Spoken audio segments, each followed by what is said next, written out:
Welcome back ناظرین. Field marshal Syed Asim Munir کی سرکاری دورہ امریکہ کے دوران واشنگٹن ڈی سی میں سمندر پار پاکستانیوں سے ملاقات. فیلڈ مارشل سید عاصم منیر نے پاکستانی معیشت کی بہتری اور عالمی شہرت میں اضافے اور بیرون ملک پاکستانیوں کی شراکت کا اعتراف کیا اور ان کے ساتھ مسلسل رابطے اور تعاون کو وقت کی ضرورت قرار دیا. مزید جانیے اس رپورٹ میں.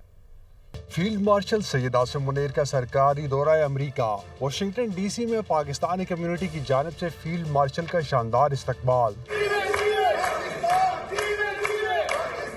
آئی ایس پی آر کے مطابق فیلڈ مارشل سے ملاقات کے لیے بڑی تعداد میں اوورسیز پاکستانی جمع ہوئے. اوورسیز پاکستانیوں نے آپریشن بنیاد المرصوص کے دوران مسلح افواج کی شاندار کارکردگی، ان کی بہادری اور پیشہ ورانہ صلاحیتوں کو بھرپور خراج تحسین پیش کیا.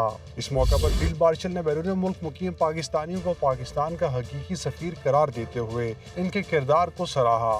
انہوں نے پاکستانی معیشت، بین الاقوامی سطح پر پاکستان کی نیک نامی، ترسیلات زر سرمایہ کاری اور دیگر شعبوں میں ان کی اعلیٰ کارکردگی کو قابل قدر قرار دیا. اوورسیز پاکستانیوں نے فیلڈ مارشل کے ساتھ اپنے تجربات اور تجاویز بھی شیئر کی.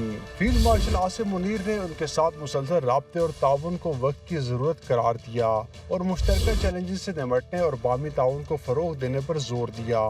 یہ ملاقات ایک نئے عزم اور وابستگی کے ساتھ اختتام پذیر ہوئی، جس میں فیلڈ مارشل اور اوورسیز پاکستانیوں نے ایک محفوظ، خوشحال اور مضبوط پاکستان کے لیے مل کر کام کرنے کے عزم کا اعادہ کیا.